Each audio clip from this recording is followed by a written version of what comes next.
विश्वविद्यालय कॉलेजों में SC ST OBC के बच्चों के साथ जाति आधार पर भेदभाव किया जाता है। जय भीम, जय भारत, जय संविधान। मोदी जी का विरोध करने वालों को सत्ता से भगा दिया है। माननीय श्री राम जी, माननीय श्री राम जी। धन्यवाद मान्यवर कि आपने मुझे राष्ट्रपति जी के अभिभाषण की चर्चा पर बोलने का अवसर दिया। साथ ही मैं आभार व्यक्त करना चाहता हूं अपनी पार्टी की मुखिया आदरणीय बहन कुमारी मायावती जी का भी। मान्यवर, मैं आपके माध्यम से सरकार का ध्यान कुछ महत्वपूर्ण मुद्दों पर लाना चाहता हूं। मान्यवर, पहले की भांति आज भी SC ST पर जातीय उत्पीड़न रुकने का नाम नहीं ले रहा। यूपी हो चाहे MP, बिहार, राजस्थान, तमिलनाडु, उड़ीसा, हर जगह, हर प्रदेश के अंदर मानसिक और स्थायी रूप से इनका उत्पीड़न किया जा रहा है। अब तो यह मानसिकता गांव के स्कूल में पहुंच गई है। अभी बिहार के कई स्कूलों में मुसहर जात के बच्चों को अन्य बच्चों से अलग बैठाया गया। मान्यवर, दूसरी तरफ मान्यवर, विश्वविद्यालय कॉलेजों में SC ST OBC के बच्चों के साथ जाति आधार पर भेदभाव किया जाता है। वाइवा इंटरव्यू में जानबूझकर उन्हें नंबर और मार्क्स कम दिए जाते हैं। मान्यवर, साथ ही में सरकार का ध्यान मध्यम वर्गीय परिवार के शिक्षा को लेकर दिया है। यूनिवर्सिटी कॉलेजेस के अंदर तमाम प्रोफेशनल कोर्सेज के अंदर MBBS, MBA, इंजीनियरिंग आज की फीस बढ़ा दी गई है, जिससे तमाम मध्यम वर्गीय परिवारों के बच्चे शिक्षा लेने में महरूम हो रहे हैं। साथ ही मान्यवर, मैं शिक्षा के मामले में बड़ी बातें की जा रही हैं, कुछ आंकड़े रखना चाहता हूं। पिछले 10 सालों में 93,000 स्कूल बंद हुए हैं, जबकि इसको उलट होना चाहिए था कि सरकार को 93,000 स्कूल बनाने चाहिए थे, लेकिन 93,000 स्कूल बंद हुए। मान्यवर, देश में 6 से 13 साल के लगभग 60 लाख बच्चे अभी स्कूल से जा पाने में महरूम हैं। मान्यवर, यही सरकार का ही आंकड़ा है कि पिछले 5 सालों में 65 से 70 लाख बच्चों ने पढ़ाई छोड़ दी है, जिसमें से दुर्भाग्य है 29.8 लाख किशोर लड़कियां हैं। मान्यवर, मैं कोट करना चाहता हूं माता सावित्रीबाई फुले की बात को, किसी समाज या देश की प्रगति तब तक संभव नहीं है जब तक कि यहां महिलाएं शिक्षित ना हो।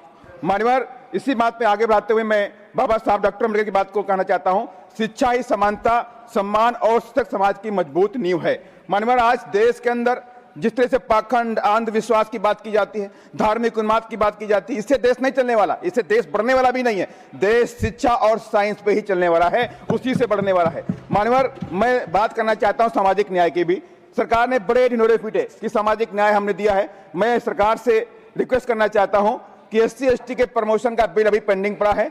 आज तक CMO, PMO और हायर लेवल की पोस्ट पर SC ST के लोगों की पोस्टिंग नगण्य है। आप इस बिल को लेकर आए, SC ST के प्रमोशन का बिल को पास करिए। वहीं मान्यवर, देश के संविधान को लागे हुए 77 ईयर हो गए, लेकिन मध्य प्रदेश के अंदर OBC को आज भी 27% रिजर्वेशन नहीं मिल रहा।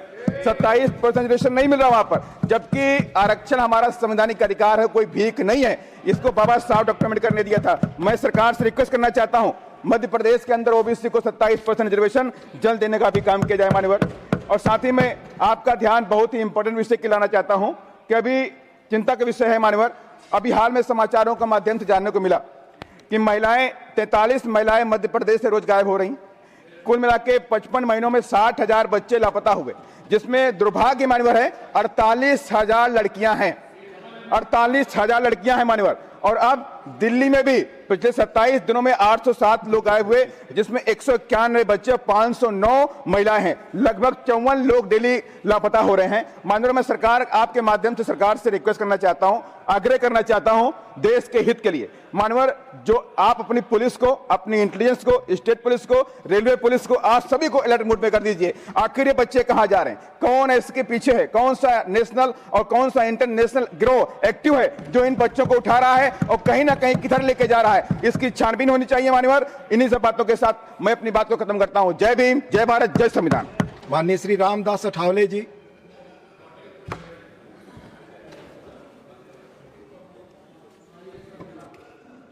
उपसभापति जी, मैं आपका मानता हूं आभार, क्योंकि हर जगह पर कांग्रेस की हो रही है हार। मोदी जी के साथ है सारे देश की नार, इसलिए मोदी जी प्रधानमंत्री बनेंगे चौथी बार और मैं भी मंत्री बनूंगा चौथी बार, बार बार। हाँ। महामहिम राष्ट्रपति जी के अभिभाषण का मैं करता हूं धन्यवाद। 28 जनवरी का दिन हमें हमेशा रहेगा याद। नरेंद्र मोदी जी को जनता दे रही है प्रतिसाद, इसलिए कांग्रेस हो रही है बर्बाद। मोदी सरकार दे रही है सभी को सामाजिक न्याय, तो भी कांग्रेस बोल रही है हाय हाय। नरेंद्र मोदी जी विकास पुरुष है ऐसा बोल रही है गांव गांव की माए। इसीलिए मैं करता हूं कांग्रेस को बाय बाय। महामहिम राष्ट्रपति जी के अभिभाषण ने सारे देश को जगा दिया है और नरेंद्र मोदी जी का विरोध करने वालों को सत्ता से भगा दिया है। एनडीए ने सारे नेताओं को 2029 के लिए काम में लगा दिया है, क्योंकि झूठा प्रचार कर रही कांग्रेस ने सारे देश को दगा दिया है। कांग्रेस वाले बोल रहे चाइना चाइना, कांग्रेस वाले बोल रहे चाइना चाइना, लेकिन उन्होंने देखा नहीं है अपना कैसा है आईना। सारे देश में उनकी हो रही है दैना, दैना दैना, सारे देश में हो रही उनकी दैना। अब मत छेड़ो नरेंद्र मोदी जी के नैना। नरेंद्र मोदी जी का विकास का है फेस। खरगे साहब, मोदी जी के साथ मत खेलो रेस। मोदी जी मजबूत कर रहे सारा भारत देश, इसीलिए वो हर रोज जीत रहे अपनी रेस। तो राष्ट्रपति के अभिभाषण के अवसर पर हम सब लोग, उपसभापति जी बहुत बड़े आनंदी है। भारत सरकार का जो प्रोग्राम है, 11 सालों में मोदी सरकार ने किया हुआ विकास, मैं कांग्रेस पार्टी के साथ था। जयराम रमेश जी है, जयराम रमेश जी मुझे सेंट्रल हॉल में मिलते थे, बोलते थे कि आप इधर आओ, आप इधर आओ। तो मैं पहले कांग्रेस पार्टी के साथ था। बाबा साहब अम्बेडकर जी के मेमोरियल के कामों को मैंने अनेक बार प्रधानमंत्री जी को, सामाजिक न्याय मंत्री जी को मिलकर मैंने प्रयत्न किया था, लेकिन 26 अलीपुर रोड का डेवलपमेंट नहीं हुआ था। मोदी जी आने के बाद वहां सुंदर स्मारक बन गया। जब कांग्रेस पार्टी के टाइम पर डॉक्टर अम्बेडकर फाउंडेशन था। माननीय अठावले जी, आपके 4 मिनट भी पूरे हो गए। फाउंडेशन था, उनका खाली उधर ऑफिस था। 4 मिनट पूरे हो गए। मोदी जी साहब आने के बाद 345 करोड़ खर्चा करके यहाँ बाजू में डॉक्टर अम्बेडकर इंटरनेशनल सेंटर बना है। मुंबई में इंदू मिल की जगह 12.5 एकड़ की थी, जिसकी कीमत 3,600 करोड़ रुपए है। वो जमीन बाबा साहब के स्मारक के लिए अनेक बार मांगने का हमने प्रयत्न किया था, लेकिन मोदी साहब आने के बाद फौरन ये जमीन बाबा साहब की मेमोरियल दी है और वहां 1400 करोड़ रुपए खर्चा करके इंटरनेशनल सेंटर बन रहा है।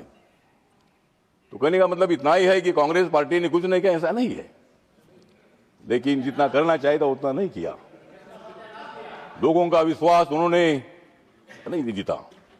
मोदी साहब आने के बाद उन्होंने सारे देश के लोगों को बताया सबका साथ सबका विकास।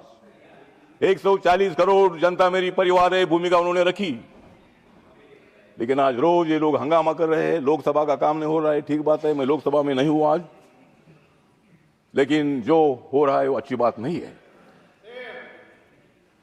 हंगामा करने का तुमको अधिकार है। और एक बात मैं याद दिलाना चाहता हूं कि मैं यूपीए में था, तभी उन्होंने मुझे मंत्री नहीं बनाया। अगर मुझे यूपी के टाइम पर मंत्री बनाते थे तो शायद मैं इधर नहीं आता था, और अगर मैं नहीं आता था तो मैं लोकसभा में जरूर आता था, लेकिन जो 8 लोग सस्पेंड हुए उसमें जो मैं भी हो सकता था, क्योंकि मैं पहले बार जो आपके साथ था बहुत बड़ा हंगामा मैं करता था। सारे देश के लोग मुझे जानते थे, सभी एमपी मुझे जानते थे। लेकिन बहुत अच्छा हुआ, खत्म हुआ समय आपका। आपने मुझे मंत्री नहीं बनाया। मैं 5 साल मंत्री रहता था, लेकिन अभी मैं 13 साल में मंत्री अभी मैं हूँ। अगले 5 साल में मंत्री रहूंगा। धन्यवाद अठावले जी, धन्यवाद। अब समय और कम है, मोदी जी का सामाजिक न्याय का एजेंडा लेकर हम लोग आगे बढ़ रहे हैं। धन्यवाद। और इसीलिए राष्ट्रपति जी के अभिभाषण का धन्यवाद।